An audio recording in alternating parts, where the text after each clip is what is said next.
Right guys, Darren from Honest Money and welcome back to another video. So today I want to have a bit of a rant about estate agents and sellers and hopefully a bit of advice for buyers as well.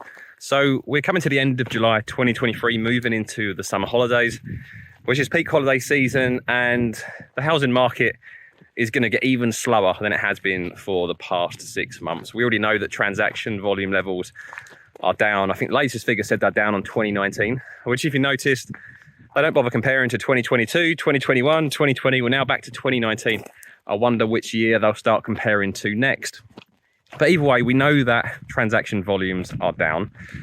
And we're coming up a year. It was at the end of August that I sold my house, which looks to be the peak of the market, depending on which index you go by. So it looks at the moment to be a good decision.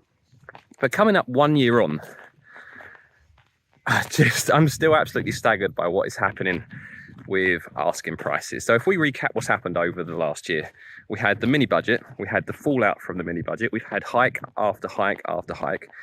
Inflation has proved super stubborn. The UK economy is basically going sideways, but really we're in recession. It's just the official figures don't show that. And mortgage rates have gone through the roof, and the amount of stories we've had over the past couple of months about the mortgage crisis, well, has certainly done a serious amount of damage to market sentiment. Yet, if you look at the latest Rightmove HPI, House Price Index, they're still showing that asking prices for new listings, it's important to remember that this is new listings only, they're still up 0.5%. And I know that's only a small amount, but it's still up 0.5% on this time last year. So we've got estate agents and sellers out there still pricing properties as if we're at the peak of the housing market. And it's just staggering that they think this is going to work. And you've only got to go to Rightmove and look at the number of reductions. So pretty much any area. Now, there are going to be small pockets around the country where things are still selling. But I tweeted about this a while back. I'll put a link to my Twitter in the pinned top comment. Well, I just wanted to Rightmove, looked at my local area, looked at I think it was the 25 most recent properties. And the vast majority were reductions instead of new listings. So try that for your area. See how many reductions there are versus new listings in your area, because it's quite staggering when you see how many are actually going on. I'm just walking my dog if you're wondering why I'm being pulled about at the moment. So there's obviously a disconnect here between what's happening in the market, between what's happening with estate agents and what's happening with sellers and asking price. So the first piece of advice that I want to give is to estate agents, then we're going to move on to sellers, and then we're going to move on to buyers. So estate agents first. What are you playing at? I mean, well, we know what you're playing at. You're using high valuations to secure new instructions with the hope that they'll either get a miracle buyer, which is very unlikely, or more realistically, they convince the seller to reduce their price once they've signed in to their exclusive agreement. So what I would say to estate agents is two things. One, that's a terrible approach. You want to build trust with your client. Most of us have had bad experience with estate agencies, or the way people that haven't, they still don't trust them anyway. So being honest with people about potentially what their house is worth or their property is worth is going to go some way to building that trust. Secondly, you don't want to be a busy fool. You don't want to be bringing in all these instructions. Now, I know with some estate agents, people get on targets for new listings more than sales. But for the serious estate agents out there, you don't want to be bringing on sellers that are unrealistic about their price and are never actually going to convert to a sale, because unless you're purple bricks, you're not getting paid unless you actually make a sale. So that's my advice to estate agents. Please be realistic about pricing. It is in your interest and it's in the seller's interest.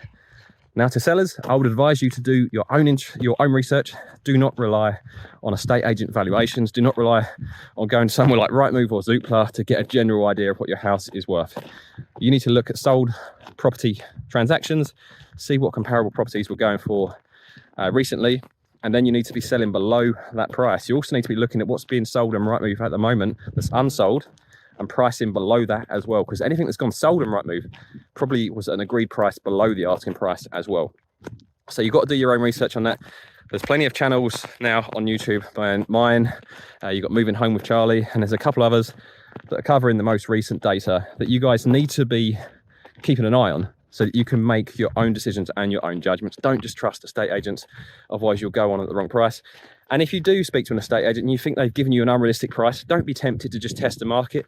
You're just going to waste time, and the actual value of your property is moving away from you at all times. So in a declining market, you do not want to be chasing the price down. You need to get ahead of it if you want a chance of selling your property. And then the final piece of advice is to buyers. I know it seems like this has taken a long time for this house price crash to play out, and it is, you know, it does take time. It's a massive market, and we've had 15 years of pretty much up only. That's a lot of mindsets around the country as a collective group that need to be changed. But this is not the future, at least for the immediate future anyway, that things are going to be heading down. So in mass, people need to start accepting this. So for buyers, I can only caution more patience. That's what I'm doing. I'm going to be sitting on the sidelines probably for the best part of another year at least. And I think any buyers that are out there at the moment that have to buy, fair enough if you have to buy. But if you don't have to buy, if you can be patient, I genuinely believe patience now will help you make a financial decision in a year or two that will provide a big benefit for the rest of your life. People that overcommit now will be paying for it for a long time. I did that back in 2007. In September 2007, at the peak of house prices, I bought my first house just before the global financial crisis, and I spent 5 years in negative equity. So I've been through it. I know what it's like. I know how it feels. And I know someone as well that did something very similar to me at the same time. And they weren't as lucky as me. I was able to ride it out and survive it, but their relationship fell apart and they had to sell their house. And both of them had to declare themselves bankrupt in the end because they had so much negative equity and debt. So just be so careful if you are buying at the moment. The risk is very real. So that is the best advice I can give to any buyer, is be patient. And if you have to buy, be super careful. Now, if you do have to buy at the moment, I'm going to pop up a video which shows you some of the things that sellers could potentially be hiding from you. These are advanced checks that no one really talks about, and these are checks you can do yourself online today. So I'm going to pop up that video now, and I'll see you guys over there.